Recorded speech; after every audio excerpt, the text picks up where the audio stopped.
ติยัมปิสังฆังสรณังคัจฉามิตติยัมปิพุทธังสรณังคัจฉามิตติยัมปิพุทธังสรณังคัจฉามิตติยัมปิธัมมังสรณังคัจฉามิตติยัมปิธัมมังสรณังคัจฉามิตติยัมปิสังฆังสรณังคัจฉามิตติยัมปิสังฆังสรณังคัจฉามิติสรณะธัมมังวิติตังโอโนติโกโนเวรมณีสิกขาปะทังสมาธิยามิปานาติปาตาเวรมณีสิกขาปะทังสมาธิยามิเวรมณีสิกขาปะทังสมาธิยามิอาทินนาทานาเวรมณีสิกขาปะทังสมาธิยามิกาเมสุมิจฉาจาราเวรมณีสิกขาปะทังสมาธิยามิ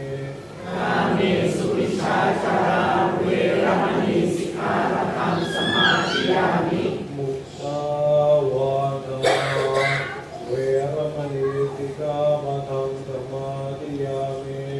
มุสาวาทาเวรมณีสิกขาปะทังสมาธิยามิกาเมรยะวัจจะปมาทฐานาเวรมณีสิกขาปะทังสมาธิยามิสุราเมรยมัชฌัปปมาสถานาเวรมณีสิกขาปะทังสมาธิยามิโมหิปัญจสิกขาปะทานิสีเลนะสุขติยันติสีเลนะภูตสัมปทาสีเลนะนิพุติยันติอัตตมาติลังวิโสทะเยญาติโยมทุกท่านต่อไปพระสงฆ์จะได้ทำการสวดพระพุทธมนต์เพื่อสิ่งศักดิ์สิทธิ์มงคลในวันนี้ทุกท่านได้มาร่วมงานเนื่องในโอกาสวันอาสาฬหบูชาและวันเข้าพรรษาที่จะจัดขึ้นให้กับญาติโยมทุกคนทุกท่านในการมาร่วมมือเป็นงานการลำดับต่อไปจะขอกำหนดการสักนิดหนึ่งเริ่มต้นจะมีพระสงฆ์จะทำการสวดในพุทธมนต์หลังจากนั้นก็คือเราพระสงฆ์สวดในพุทธมนต์สักพักหนึ่ง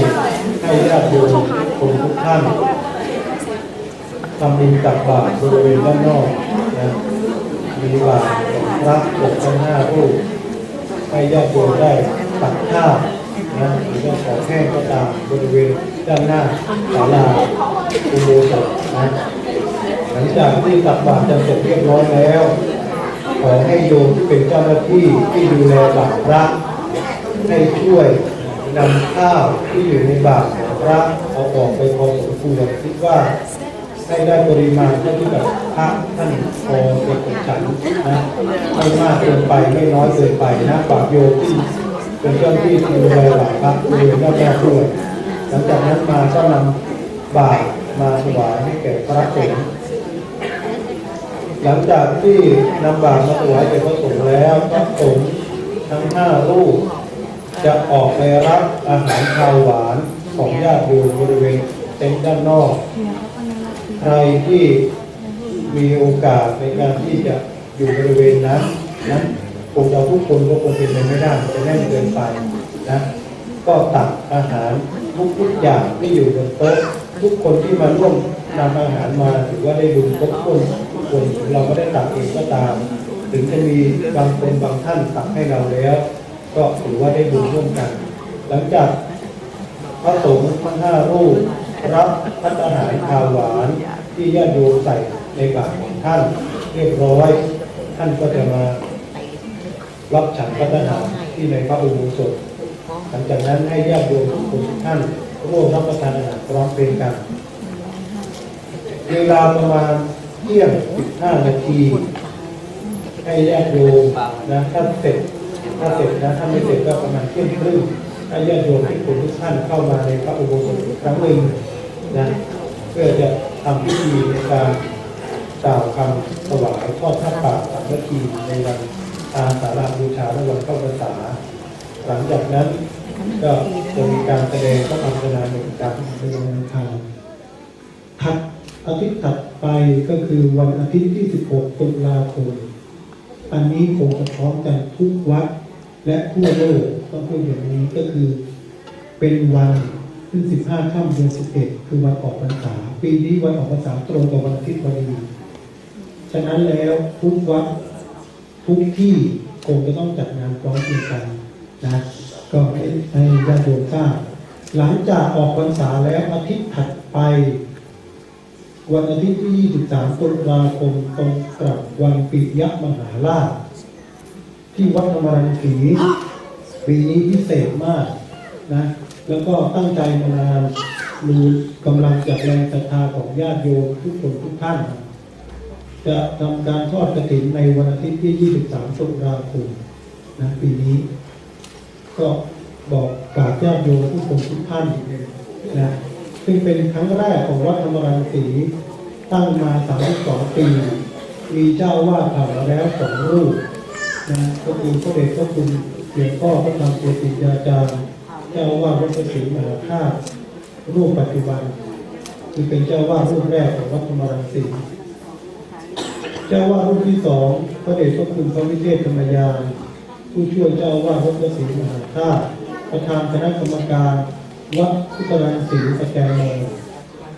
นะปัจจุบันหรือท่านอาจารย์ย้อยรูปที่ 3ก็คือตัวธรรมาเองนะที่ตามธรรมนัสสักก็คือพระครูโชติธรรมวิเทศนะคือทุกคนก็รู้จักคือท่านอาจารย์อาลีนะพระที่มาอยู่จำพรรษาในปีนี้ก็อยากจะแนะนำให้ญาติโยมได้รู้จักสักนิดหนึ่งนะรูปที่ 2ที่นั่งจากอาตมาชื่อพระครูสุรพงศ์มาจากวัดคำแคนเหนือจังหวัดขอนแก่นรูปที่ 3ชื่อพระครูอนาวิถีหรือเรียกว่าพระครูอนามาจากวัดวาริอุดมจังหวัดอุบลราชธานีรูปที่ 3พระครูอนุสรณ์ท่านมาจากวัดวาริอุดมจังหวัดอุบลราชธานีเช่นเดียวกันและรูปสุดท้ายท่านพระครูรุ่งพบมาจากวัดศรีภูเวียงจังหวัดขอนแก่นนะปีนี้ได้มาอยู่จำพรรษาด้วยกันขอให้พระภิกษุอยู่ประจำณสถานที่ใดที่หนึ่ง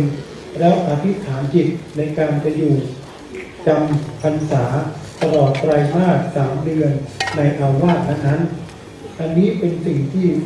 ธรรมเนียมของพระภิกษุในทางพุทธศาสนาได้ปฏิบัติกันมาจนถึงปัจจุบันนี้เพราะเป็นสิ่งที่สำคัญที่เราชาวพุทธสมควรที่จะศึกษาและนำมาประพฤติปฏิบัติเพราะในช่วงเข้าพรรษาเป็นช่วงที่ละเว้นเป็นช่วงที่พระภิกษุสงฆ์จะได้ประกอบความเพียรทั้งด้านปริยัติธรรมคือการศึกษาเล่าเรียนต่างๆและปฏิบัติธรรมคือการที่ท่านจะดำเนินแนวทางในการพัฒนาทางด้านจิตใจในการสวดมนต์ภาวนาในการนั่งสมาธิในการเดินจงกรมในการแสวงหาศึกษาพระธรรมจากพ่อแม่ครูบาอาจารย์ก็ตามล้วนแล้วแต่เป็นสิ่งที่สำคัญที่ท่านจะได้ศึกษาและทำให้ชีวิตของท่านมีความเจริญในทางพุทธศาสนาที่ดีงามในฐานะที่ญาติโยมเราเป็นชาวพุทธในช่วงเข้าพรรษานี้ก็ขอให้เราตั้งมั่นอย่างน้อยให้เรารักษาศีล 5ให้สมบูรณ์พยายามสวดมนต์นั่งสมาธิให้ได้ทุกๆวันหรือบางคนบางท่านตั้งจิตอธิษฐานในเรื่องใดก็ขอให้มีสัจจะในสิ่งที่ตัวเองกระทำการจะทำอะไรในสำเร็จในชีวิตสิ่งที่สำคัญต้องมีสัจจะสัจจะอันแรกก็คือต้องมีสัจจะกับตนเองถ้าตนเองมีสัจจะกับตนเองเมื่อไรเมื่อนั้นแหละคนอื่นเขาจะเห็นความดีเขาจะเห็นเครดิตหรือเขาจะเห็นความหน้าที่เราจะให้เกิดความยกย่องเลื่อมใสศรัทธาได้นะสิ่งที่สำคัญก็คือต้องมีสัจจะกับตัวเองจะทำสิ่งใดจะคิดสิ่งใดจะพูดสิ่งใดทำให้เป็นแบบเป็นแผนเป็นรูปเป็นรอยให้เป็นกิจจลักษณะชีวิตของเราเนี่ยเราสามารถจัดสรรปันส่วนได้เหมือนกับหลวงพ่อจรัญท่านเคยบอกไว้ว่าคนเราในโลกนี้เนี่ยมีเวลาเท่าเทียมกัน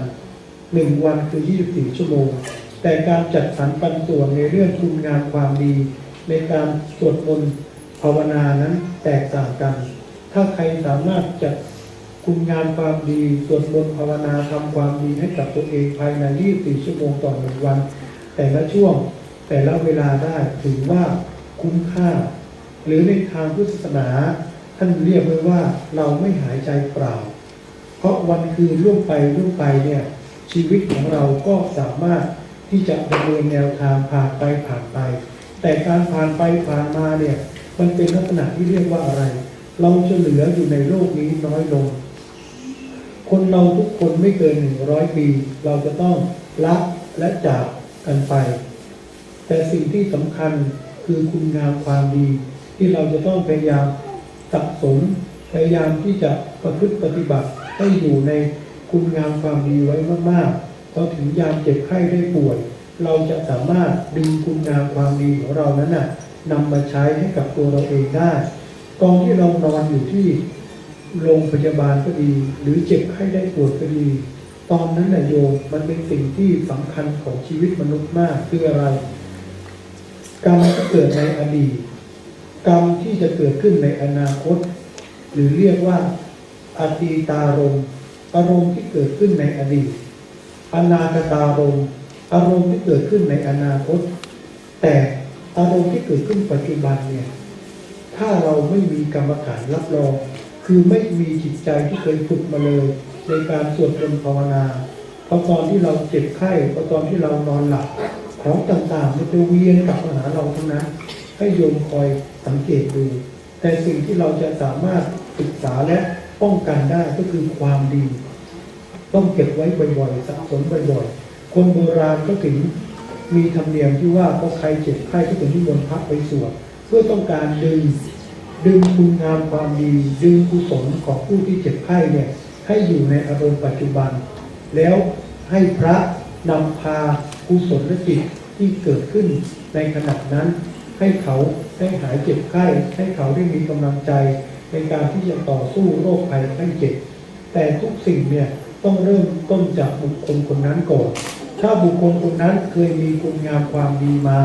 เคยให้ทานเคยรักษาศีลเคยสวดมนต์นั่งสมาธิภาวนาเคยทำบุญสุนทานในการเข้าวัดเข้าวาทำบุญทอดผ้าป่าทำบุญทอดกฐินทำบุญสร้างโบสถ์สร้างเจดีย์สร้างวิหารหรือทำสิ่งใดสิ่งหนึ่งก็แล้วแต่พอพระสงฆ์เข้าไปในการนำพาในเรื่องกุศลพิธีเมื่อนั้นบุคคลนั้นจะสามารถเชื่อมต่อคุณงามความดีของตนเองได้ทันทีแต่ถ้าบุคคลใดไม่เคยทำคุณงามความดีไว้เลยเมื่อพระสงฆ์เข้าไปสวดเข้าไปแนะนำธรรมะเข้าไปในการเจริญจิตภาวนาเพื่อแผ่เมตตาให้มันจะเป็นสิ่งใหม่สำหรับบุคคลนั้นแรงกำลังที่จะต่อสู้จากโรคภัยไข้เจ็บแรงกำลังที่จะต่อสู้ชีวิตเพื่อให้กับญาติให้กับคนที่ตัวเองรักที่จะอยู่กับชีวิตนี้มันก็จะมีน้อยลงเพราะฉะนั้นแล้วชีวิตนี้อย่าประมาทเหมือนกับท่านเจ้าพระคุณสมเด็จพระยาณสังวรสมเด็จพระสังฆราชท่านได้เขียนพระราชนิพนธ์ไว้ว่าชีวิตนี้น้อยนะคือชีวิตนี้เนี่ยมีเพียงแค่ถ้าเราหลับตาแล้วยังมีลมหายใจก็ยังโชคดีแต่ถ้าตื่นมาหมดลมก็คือจากกันนะชีวิตนี้อยู่เป็นแค่ปลายจมูกถ้าลมหายใจยังมีก็จึงถือว่าโชคดีที่ยังต่อสู้ชีวิตในการทำความดีในการที่จะดำเนินแนวทางชีวิตให้กับตัวเองให้กับครอบครัวได้แต่ถ้าเมื่อใดเราไม่สามารถตื่นมาได้จากความหลับไหลหมดลมหายใจเมื่อนั้นชีวิตนี้กรรมของเราก็จะหมดจากเพียงในตอนนี้และในโลกนี้เท่านั้นแต่กรรมที่จะต้องไปเกิดในภพภูมิข้างหน้ายังต้องไปตามวัฏสงสารอยู่ตลอดไปแต่ถ้าบุคคลใดไม่อยากมาเวียนว่ายตายเกิดก็ต้องปฏิบัติธรรมให้ได้ถึงอริยบุคคลขั้นต่ำก็คือเป็นพระโสดาบันแต่ถ้าถึงขั้นสูงเลยก็คือทำให้ตัวเองเป็นระดับพระอรหันต์ให้ได้เพื่อให้ตัวเองไม่ต้องมาเวียนว่ายตายเกิดในวัฏสงสารอันนี้แหละเป็นสิ่งที่สำคัญที่เราชาวพุทธสมควรที่จะศึกษาและนำมาประพฤติปฏิบัติให้เหมาะกับตัวเองฉะนั้นแล้วท้ายที่สุดนี้อาตมาภาพก็ขออำนวยอวยพรด้วยอำนาจแห่งคุณพระศรีรัตนตรัย